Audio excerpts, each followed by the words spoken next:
Ignatia अमारा, इसका common name है एस.टी. इग्निटियस बीन। इसे प्रूव किया था डॉक्टर हेनीमैन ने। ये लॉगेनेसी फैमिली से बिलोंग करता है। इसका इंट्रोडक्शन की बात करें तो इग्निशिया अमारा एक ग्रेट कॉन्ट्राडिक्टरी रेमेडी है। इसे कॉन्ट्राडिक्शन में ज़्यादा यूज़ किया जाता है। कॉन्ट्राडिक्शन की बात करें तो अनएक्सेप्टेंस, ये वुमेन्स रेमेडी भी माना जाता है। इसे सबसे ज़्यादा ग्रीफ, पेन और इमोशनल केसेस, जहाँ पे कोई इंसान अगर बहुत दर्द में है, अगर वो अपना कोई लव वन खो दिया हो या फिर उसे कोई छोड़ के चला गया, उसको दर्द वो भूल ना पा रहा हो, तो इस मेडिसिन को हम यूज़ करते हैं और ये one of the best medicine है। इग्निशिया अमारा की कॉन्स्टिट्यूशन की बात करें तो physical makeup of a body, dark looking lady with dark hair and dark complexion. Temperament की बात करें तो नर्वस टेम्परामेंट होता है, वेरी सेंसिटिव होता है, इजीली एक्साइट हो जाती है। इसे वहाँ की भी बातें सुनाई देती है। अगर कोई चुप के धीरे धीरे से बातें कर रहा हो या फिर कोई लाउडली बात कर रहा हो तो ये जल्दी एक्टिव हो जाती है उस बात पे और उसे रोना आ जाता है या फिर वो लड़ाई करना चाहती है, उस बात पे डायरेक्ट जल्दी एक्शन लेना चाहती है। ये लेडी बहुत ही ज़्यादा सेंसिटिव और इमोशनल होती है। अगर हम बात करेंगे इस इग्निशिया अमारा की रिलेशन की विथ हीट एंड कोल्ड, तो एज सच तो कोई इसका रिलेशन नहीं है हीट एंड कोल्ड में, क्योंकि ये कॉन्ट्राडिक्टरी नेचर का मेडिसिन है। पर patient however affected by a cold, pain, touch, order और नॉइज एक्सेट्रा। मियाज्म की बात करें तो 16 इसका बैकग्राउंड है। अब हम बात करेंगे पर्टिकुलर्स की, तो सबसे पहले आता है हेड। पोजीशन स्टार्ट होता है फ्रॉम टोबैको। इसे ग्रीफ रहता है, बहुत ज़्यादा दुख और दर्द।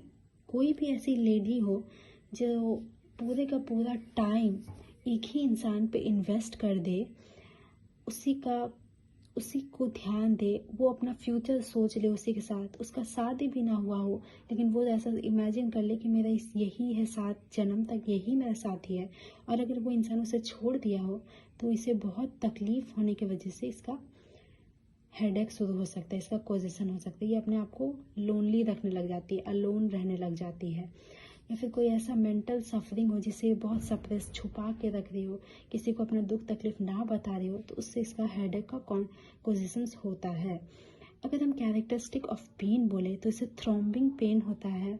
इसे ऐसा फील होता है जैसे इसके सिर पे कोई कील ठोक दिया हो। इसे ऑक्सीपुट रीजन में हार्ट का बीट सुनाई देता है टच करने से। इसके मॉडलिटीज़ की बात करें हेड सिम्टम्स की, तो हेडेक में अगर एक लेडी जिस हेडेक हो रहा है अगर वो लेट गई तो उसका हेड और हेडेक वर्स हो जाता है। ये बहुत कॉन्ट्राडिक्टरी सिम्टम्स है। अगर कोई इंसान स्मोक कर रहा है, टोबैको उसके अगल बगल पास हो रहा है, तो भी इसे हेडेक होना शुरू हो जाता है। लेकिन अगर ये जिस साइड पे इसका हेडेक हो रहा है उस साइड से अगर लेट जाए या फिर कोई प्रेस करे तो इसका हेडेक रिलीफ हो जाता है। हम बात करेंगे अब इसकी जीआई कंप्लेंट्स की।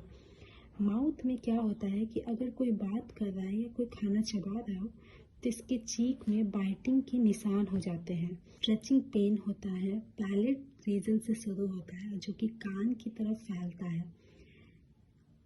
टूथ एक होता है फ्रॉम ड्रिंकिंग कॉफ़ी और फ्रॉम टोबैको स्मोकिंग। सोर टेस्ट होता है इन अ माउथ।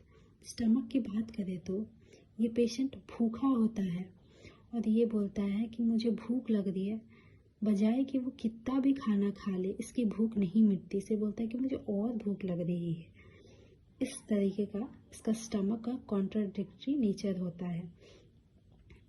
इस पेशेंट को एपिगैस्ट्रिक रीजन पे स्टूल का डिज़ायर फील होने लग जाता है, वहाँ से ही फेल्ट हो जाता है। All gone sensation in the stomach with much flatulence and hiccup, worse touch, contact, jar and motion, flatulence, colic, desire for stool felt in epigastric region। Constipation की बात करें तो पेशेंट को कॉन्स्टिपेशन की complain होती है जो कि हैबिचुअल कॉफ़ी ड्रिंकर हो। इसे अपर एब्डोमेन में स्टूल फील होता है। प्रोलैप्स ऑफ एनस हो जाता है विथ लूज स्टूल। हालांकि कॉन्स्टिपेशन के केसेस में हार्ड स्टूल से प्रोलैप्स ऑफ एनस होता है, पर इस केसेस में prolapse of anus in loose stool हो जाता है। हेमरॉइड के केसेस में भी सेम है, लूज स्टूल से प्रोलैप्स ऑफ रेक्टम हो जाता है। अब बात करेंगे हम रेस्पिरेटरी कंप्लेंट की। अगर पेशेंट को सोर थ्रोट हो गया तो वो लिक्विड में कुछ पीना चाहेंगे जिससे उसका रिलीफ होता है, पर यहाँ केसेस में पेशेंट चाहेंगे सॉलिड फूड से उन्हें ठीक लगता है। अब हम बात करेंगे इसके इंटरमिटेंट फीवर की। इंटरमिटेंट फीवर में जब पेशेंट को चिल्स आते हैं तब उसे पानी की प्यास बढ़ जाती है, और जब उसे हीट होता है तब उसे पानी की प्यास खत्म हो जाती है। तो ये है इसका कॉन्ट्राडिक्टरी सिम्टम्स ऑफ इग्निसिया एमारा। बच्चों की बात करें तो बच्चों में क्या होता है कि अगर कोई उसे डांट दिया हो तो उसे कन्वल्सन और बुखार आने लग जाते हैं, तो इस केसेस में हम इग्निसिया एमारा प्रिस्क्राइब कर सकते हैं। वुमेन के मेंसेस की बात करें तो वो टू अर्ली होता है, टू प्रोफ्यूज होता है और बहुत ऑफेंसिव ऑर्डर होता है उसका। अब हम बात करेंगे इसके एग्रावेशन और एमेलियोरेशन की, जनरल मोडालिटीज। तो इसे एग्रावेशन होता है tobacco, coffee, alcohol, contact, touch, motion, strong odour, mental emotion, anger, grief and suppressed mental suffering. और इसे एमेलियोरेशन होता है warmth, hard press, soloing and walking.